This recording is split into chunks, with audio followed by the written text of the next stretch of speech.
Marcos, capítulo 5. Imensa alegria cumprimentar vocês. De um modo muito especial, aqueles que estão assim, começando a ter um vislumbre da pessoa de Jesus Cristo. Se familiarizando com o seu projeto de redenção, que vai culminar na sua breve volta nas nuvens do céu com poder e glória. Jesus é o eixo, é o centro do cristianismo. O cristianismo não é uma filosofia de vida. É a experiência de ter Jesus habitando o ser inteiro, cada célula, cada genes, todo o sangue, cada nervo, todos os tendões, todo o emocional, regendo os pensamentos, conduzindo a conduta. É isso. Vamos ler. Entrementes chegaram a outra margem do mar, a terra dos Gadarenos. É do outro lado do mar da Galileia. Quem já teve a oportunidade de ir lá, eu já tive esse privilégio. Você está aqui do lado, ali perto de Cafarnaum, você já vê do outro lado a terra dos Gadarenos. Ao desembarcar, logo veio dos sepulcros ao seu encontro um homem possesso de espírito imundo, o qual vivia nos sepulcros e nem com cadeias alguém podia prendê-lo. Porque tendo sido muitas vezes preso com grilhões e cadeias, as cadeias foram quebradas por ele e os grilhões despedaçados. E não havia alguém que pudesse subjugá-lo. Andava sempre de noite e de dia, clamando por entre os sepulcros, pelos montes, ferindo-se com pedras. Quando de longe ele viu Jesus, correu e o adorou. E exclamando com grande voz, disse: Que tenho eu contigo, Jesus, Filho do Deus Altíssimo? Conjuro-te por Deus que não me atormentes. Porque Jesus dizia: Sai deste homem, espírito imundo. Perguntou-lhe Jesus: Qual é o teu nome? E ele respondeu: Legião é o meu nome, porque somos muitos. E rogou-lhe encarecidamente que não o mandasse embora daquele país. Ora, pastava ali pelo monte uma grande manada de porcos. E os espíritos imundos rogaram a Jesus, dizendo: Manda-nos para os porcos, para que entremos neles. Jesus permitiu. Então, saindo os espíritos imundos, entraram nos porcos, e a manada, que era cerca de 2.000 porcos, precipitou-se despenhadeiro abaixo, para dentro do mar, onde se afogaram. Que cena dantesca, hein? Os porqueiros fugiram e anunciaram na cidade pelos campos.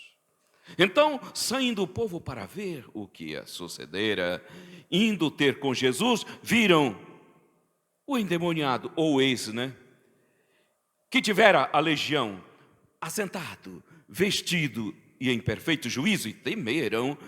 E os que haviam presenciado os fatos, contaram-lhes o que acontecera ao endemoniado e acerca dos porcos, e entraram a rogar-lhes que se retirasse da terra deles. Bem,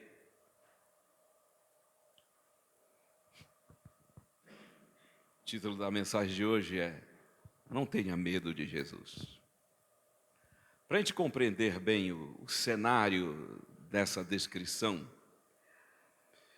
onde a evidência não é o poder do demônio, mas é o poder de Jesus. No capítulo 7, o verso, desde aqui, olha só, o verso 39 do capítulo 7, descreve uma cena anterior a essa. Eles estavam atravessando o mar.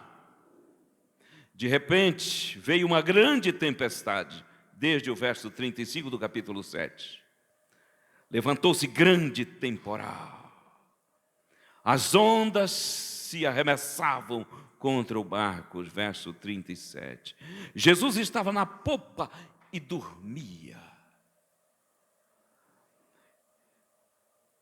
E os discípulos disseram: Mestre, não te importa que pereçamos?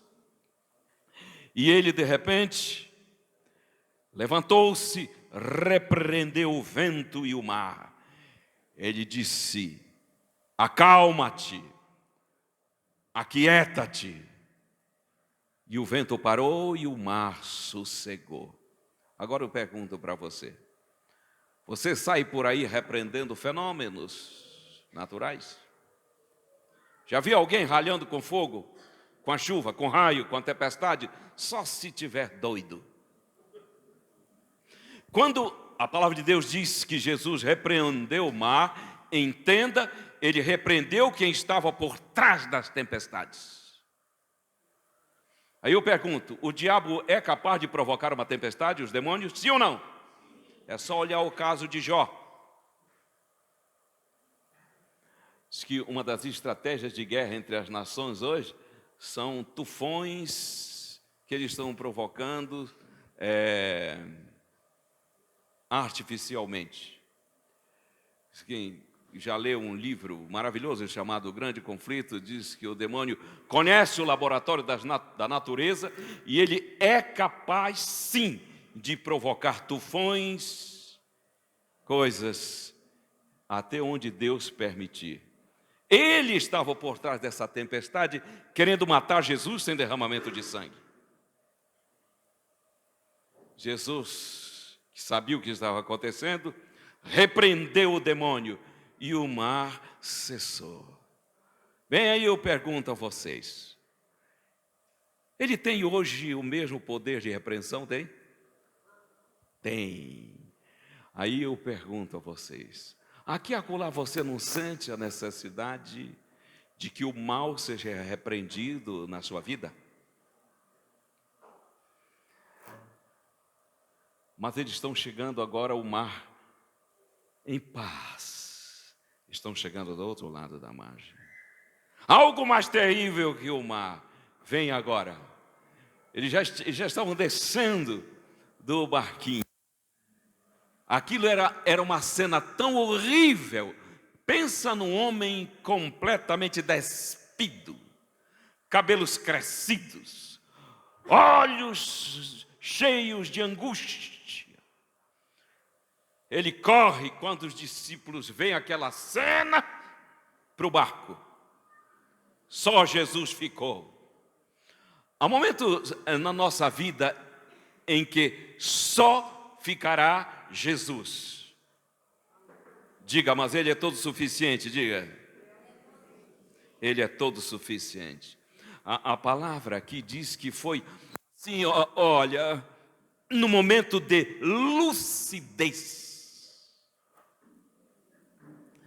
Numa pequena folga que esse rapaz teve desses espíritos malignos, uma legião, ele viu Jesus de longe e ele correu e prostrou-se. É o suficiente para a libertação.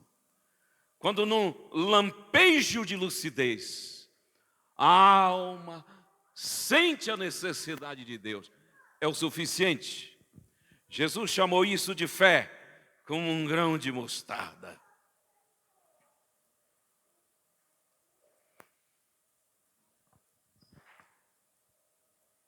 Ele andava pelos sepulcros.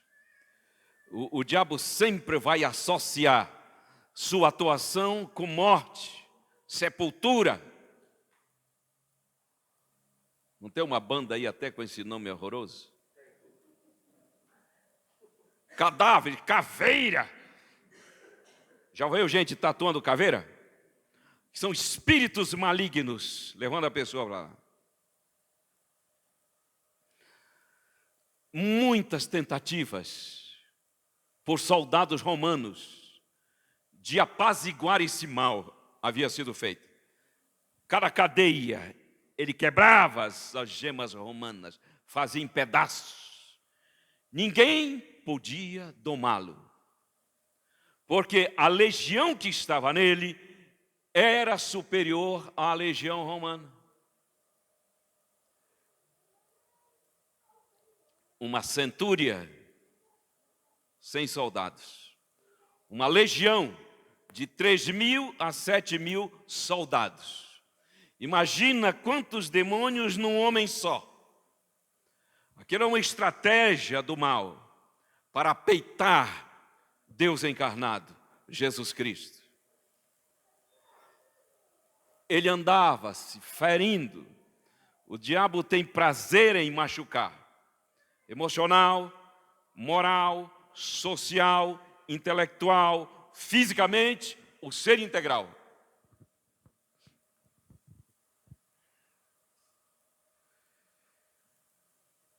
Jesus vê aquela cena, como ele deve ter se compadecido. Com certeza passou pela sua mente. Como ele criara o homem, a sua imagem e semelhança, e agora está ali, um ser, a imagem e semelhança do querubim caído. E ele diz: que tenho eu contigo, Deus, Filho do Deus Altíssimo.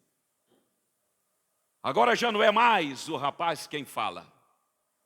Ele já está dominado por uma legião, novamente.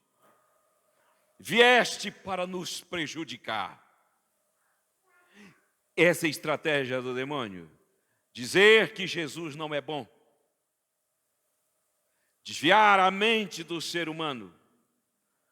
Reduzir Jesus. Há alguém que diz: Jesus é um espírito evoluído apenas. Ele é um bom exemplo. Minimizando ou tirando Jesus da mente humana como aquele que é o Redentor e o Salvador, as pessoas estão perdidas. Vieste para nos prejudicar. Jesus disse: eu vim salvar. O inimigo, ele vem para roubar. João 10, 10. Eu vim para que tenham vida e tenham em abundância. Significa a vida eterna. Jesus disse: mas que cena. Ele sabia quem estava ali. Quem está ali não é qualquer um. Vocês sabem que as hostes do mal, elas se dividem em categorias. Existem categorias. Se potestades, a Bíblia fala em potestade das trevas, hostes malignas, seres poderosíssimos. Não pense que demônio tem a mesma categoria. Há seres malignos, esses anjos caídos, de categoria inferior. Esses vão levar a pessoa à bebida, ao adultério, à trapaçaria, a comércio ilícito, a mentiras. Mas existem potestades poderosíssimas que cuidam de blocos nacionais. Eles cuidam do G20, do G7, da ONU.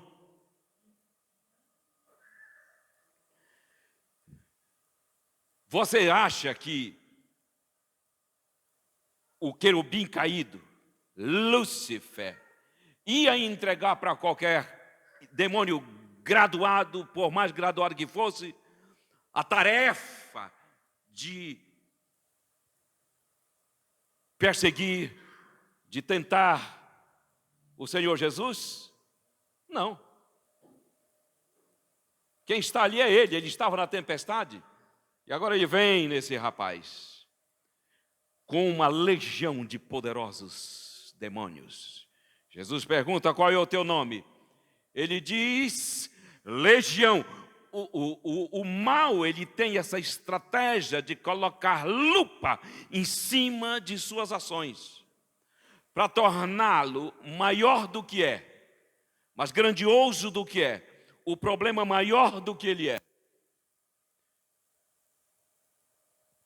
Essa expressão dele me leva ao Getsemane. Pedro sacou da espada, cortou a orelha de Malco. Jesus disse: coloque essa espada no seu lugar. Você não sabe, mas eu poderia clamar ao Pai, Ele me mandaria agora, no mínimo 12 legiões de anjos, uma legião para cada um deles. E agora vem o demônio e diz: legião é o meu nome. Jesus disse: é legião? Então sai. Quem está ali é Deus encarnado. Ele sabia quem é que estava ali. Ele diz: Filho do Deus Altíssimo. Ele sabe quem que está ali. É aquele que lhe deu vida e que ele jogou fora. Que lhe deu graça e ele desprezou. Que o coroou de honra e de glória diante do universo. E ele atribuiu a ele todo esse brilho, todo esse esplendor. Dentro da eternidade chegou um momento em que ele diz: mas eu sou tão lindo que eu acho que o Criador disso tudo sou eu.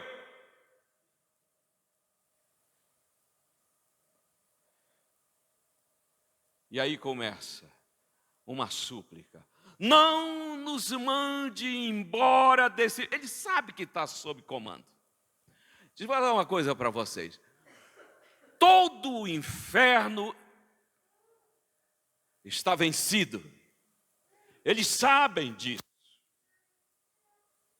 Eles podem pousar de que tem algum domínio, mas não tem. Eles só são capazes de dominar as mentes que se submetem a eles. Basta um lampejo de lucidez. E o Senhor é soberano. Ele diz: manda-nos, permita que a gente fique nesse país. Deixa eu falar uma coisa. Eles gostam de estar onde eles dominam. Em Gadara eles dominavam. Não só esse rapaz. Isso aí é a ponta do iceberg. Eles dominavam condutas, relacionamentos, emoções. Eles não querem ir embora de uma família onde eles mandam, onde tem brigas, agressões verbais, desconfianças. Eles gostam de reinar ali, impondo vícios, pecados, onde eles dominam. Você acha que Jesus vai atender um pedido desse? Ele disse assim: olha, tem um bando de porcos ali, permita que a gente vá. Se fosse um grupo de ovelhas, Jesus não teria permitido. Você não precisa ter dúvida disso. Muitos desses gadarenos eram judeus que tinham atravessado o mar e estavam vivendo como pagãos, vivenciando esse comércio ilícito de um animal que foi condenado na Bíblia como consumo. Jesus permite, 2.000 porcos vão para o mar. Deixa eu destacar uma coisa aqui. Nós temos 3 grupos de pessoas aqui. Aqueles que viram o barquinho chegando e correram para lá. Avisar, quem sabe, que tivesse cuidado com aquele espetáculo horroroso. E eles chegaram a tempo de testemunhar o rapaz ajoelhado e Jesus expulsando os demônios. Eles chegaram a tempo de dizer: Pedro, João, Tiago, providencia uma capa para cobrir esse rapaz. E as pessoas pasmas ficam vendo isso tudo. Os que vinham chegando atrasados, eles contaram. Se olha, ele está calmo, parece estar curado. Um diálogo entre ele e os demônios. Esse grupo de pessoas falam de Jesus, mas não causam nenhum impacto na vida dos outros.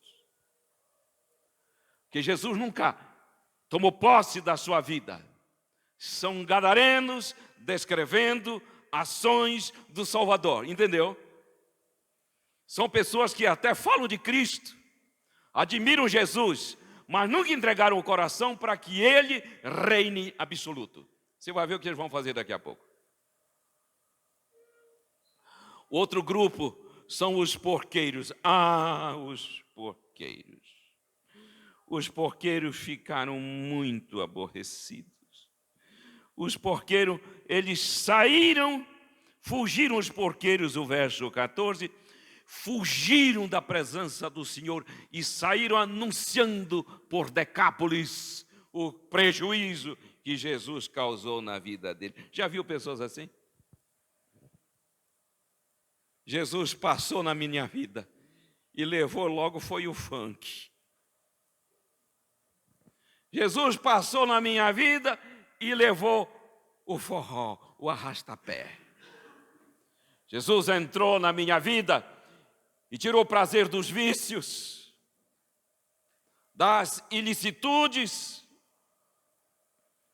Jesus entrou na minha vida e sabe o que ele fez? Levou 10% do que eu ganho. Assim, porqueiro é assim. Vocês já conheceram algum porqueiro dentro do cristianismo? Que ele reclama do que Jesus vê na vida dele. Ele não vê Jesus como um benefício, sempre como alguém que prejudica. Mas tem um que representa aqueles que vão dizer o que Jesus fez na vida deles, que é o rapaz que experimentou libertação imediata. Sabe o que significa isso? Aqui não tem terapia que seja capaz de dar um trato e resultado imediato. Só Jesus pode. Aqui não tem nenhum recurso, nenhuma filosofia, nenhuma nova descoberta cognitiva. Por mais caminhos neurais novos que possam formar, que sejam capazes de dar uma libertação deste volume, porque não se trata de pensamentos errôneos, se trata de hostes malignas que regem não só o comportamento, mas o ser integral. E agora que eu vou chamar a atenção de vocês para uma coisa aqui. Olha o que aconteceu. E os que haviam presenciado os fatos contaram o que lhes acontecera e o que acontecera ao endemoniado e acerca dos porcos. E entraram, a multidão reverteu e veio, e rogaram-lhe que se retirasse da terra deles. Olha aqui, pensa nesta cena. Os porqueiros saem anunciando, a multidão se agita, Jesus ali na praia, com seus discípulos, a sua comitiva, deve ter encontrado um lugarzinho ali se assentar, e lá vem a multidão. A multidão chega e faz um pedido triste a Jesus: retira-te do nosso meio. E a pergunta é: por que pediram para que Jesus se retirasse? Ele não fez um benefício? Por quê? Por que suplicar a Jesus que vá embora? Porque causou a eles um grande benefício. A libertação desse rapaz, que era um problema para a cidade de Decápolis. Ele era agressivo, ele era violento, ele era um escândalo. Ele andava despido. Sabe por que eles pediram que Jesus fosse embora? com medo de que Jesus fizesse na vida deles o que fez na vida desse rapaz. A gente sabe exatamente do que está falando. Um pouco de experiência.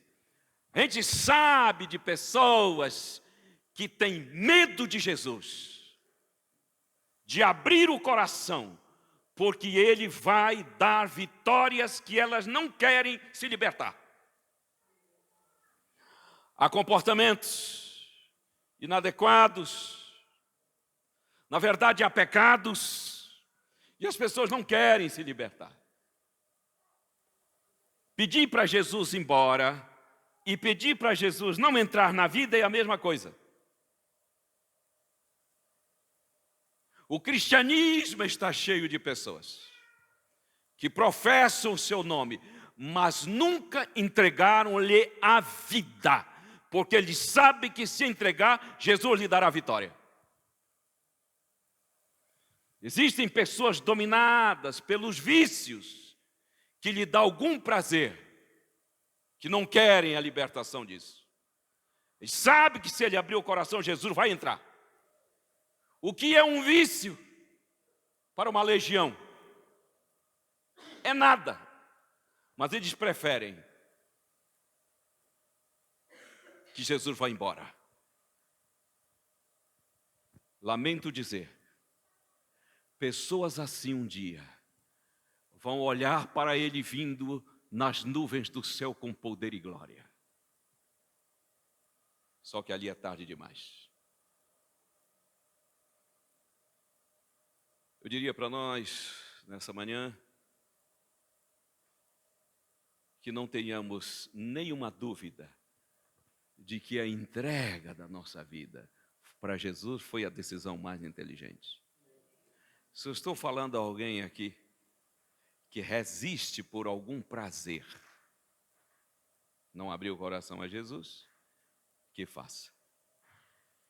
Há pessoas que não entregam plenamente a vida a Jesus por causa do comércio, sabia?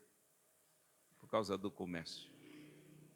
Como é que eu vou entregar minha vida a Jesus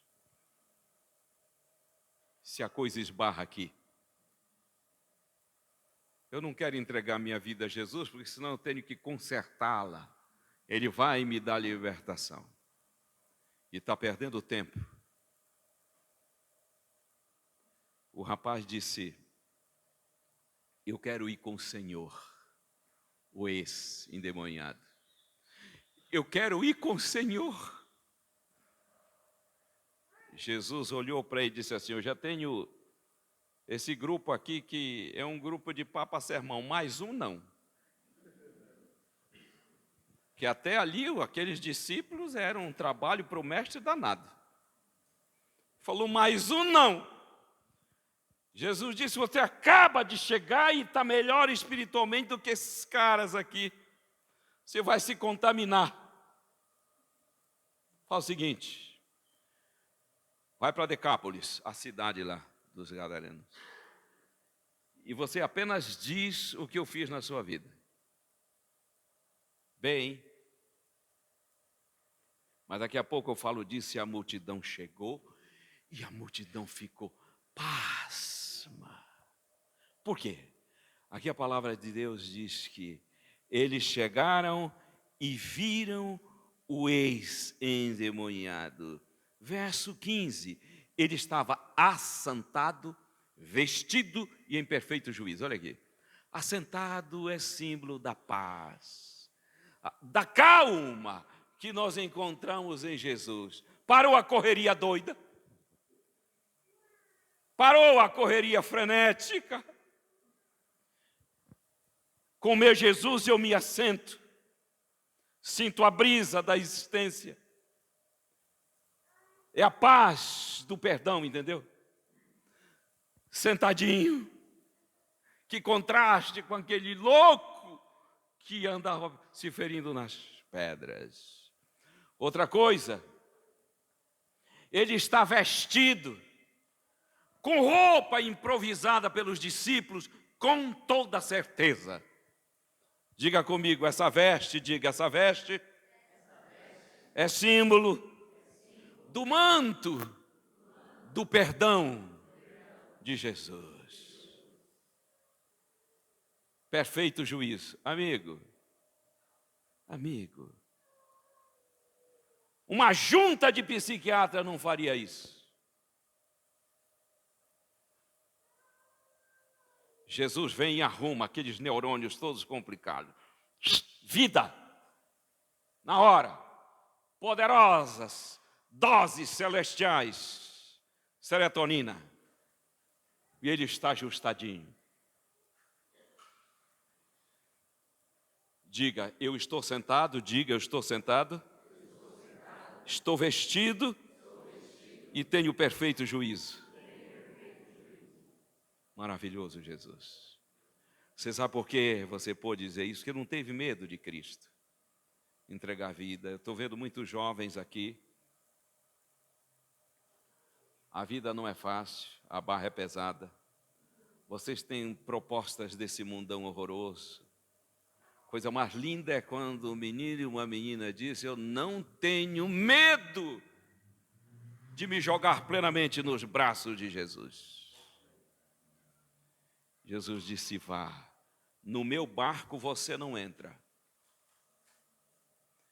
E Jesus disse: ok, vocês não querem, eu vou embora. Entrou no barquinho e foi embora. E os bobões acharam que ele tinha ido embora. Só que ele ficou. Ele ficou na presença de um. E eu me perguntei: Jesus, perdeste o juízo, é? Como é que você credencia a ser missionário numa terra pagã, dominada por espíritos malignos, um sujeito que não fez um estudo bíblico? Esse cara, ele não assistiu uma conferência. Ele nunca lera a Torá, não sabia nada sobre profecia relacionada com Jesus. Como é que o senhor vai fazer uma coisa dessa? Jesus me disse: o maior curso teológico para ser missionário é ter experimentado a mim. Ele disse: vai e diga o que aconteceu na sua vida. E ele foi.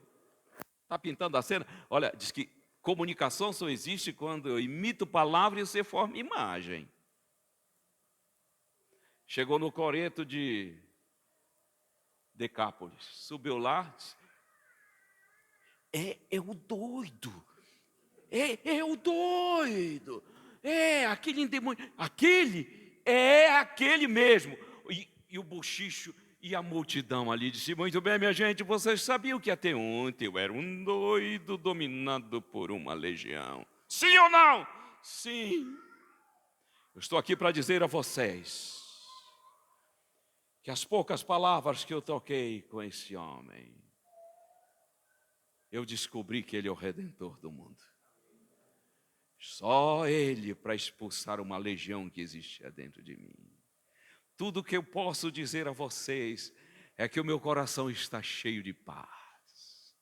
Tudo que eu posso dizer: aqui está a mamãe, aqui estão meus irmãos, que em casa eu voltei a ter paz, eles vão ter orgulho de mim de novo. Uns 2 meses depois, Jesus voltou para fazer a multiplicação dos pães. Voltou lá. 15 mil, prontinho para receber a sua palavra. Por quê? Quando a gente não tem medo de se jogar plenamente nos braços de Jesus, viveremos o propósito real da vida. Maravilhoso.